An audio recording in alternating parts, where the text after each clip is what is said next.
Hi guys, so today we're gonna go over the concept of a buoyant force, and this is the last video of our series of physics videos.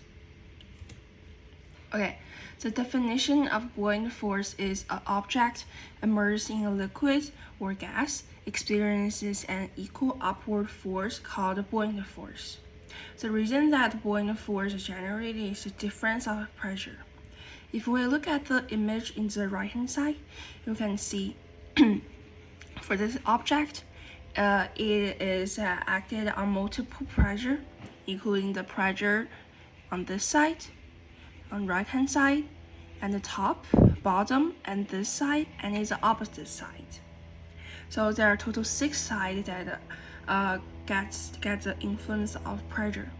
But if we look at this side, the left side and the right side, the formula of the pressure is rho GH. They have same rho because it's immersed in a same liquid, which is water, and the G is the constant, and they also have same H. So the pressure of them are same, so they cancel it out. Same for the top side and bottom side. Same for this side and it's the opposite side.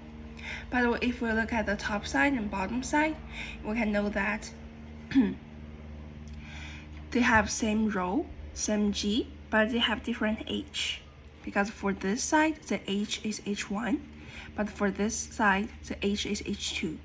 It's clear that H1 is not equal to H2, so the pressure on this side is not equal to this side. So that's why the buoyant force is generated. It is the difference of pressure. Okay, next we're going to talk about the Archimedes experiment. And there are 4 steps of this experiment.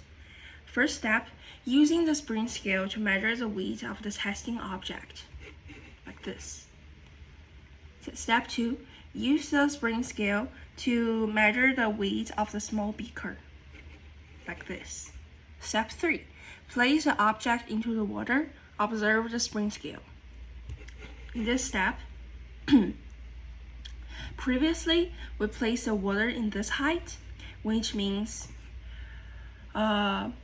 if we immerse the object into the water, and the water that displaced is the volume of this object, and we use this small beaker to collect the displaced water, and those water in the beaker are the volume of of water in that small beaker is the volume of the object.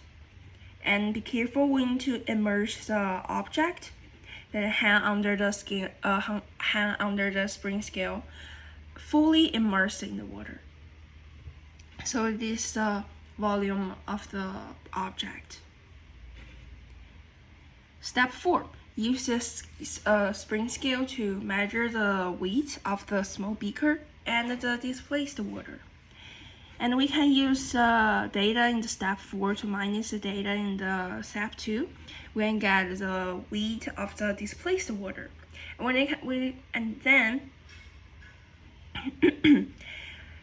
then in step 3, the number shows in the spring scale. We use this number and use the number of the object, the weight of the object. We use the data in the step 1 to minus the data in the step 3. Then we can get the buoyant force. And if we compare the buoyant force and the weight of the displaced water, we can find out they are same. This is a conclusion of Archimedes experiment. Okay, and the formula of buoyant force. From the Archimedes principle, we can know that F buoyant equals to the G of displaced water. And then we can use this formula to get another formula, which is rho liquid GV displaced. Which means if we want to find out an object that immersed in the water, we need to find out if it's fully immersed in the water, and we need to find the liquid, we need to find the density of the liquid, and the G is a constant, we always know that. And the V displaced means the water that is displaced. If the object is fully immersed in the water, then the displaced volume is the volume of the object. But if the object is not fully immersed in the water, we could only know the volume that immersed water part, because for the object there's a part that didn't immerse in water, and there's a part that immersed in the water. We need to find out the volume that the object immersed in the water. And there are methods to calculate the buoyant force. There are two methods. The first method we already talked about in the experiment, which is use weight of the object minus the number in the spring scale, like this. The second method is to use the formula of the buoyant force, like this. And we already talked about in the previous slide.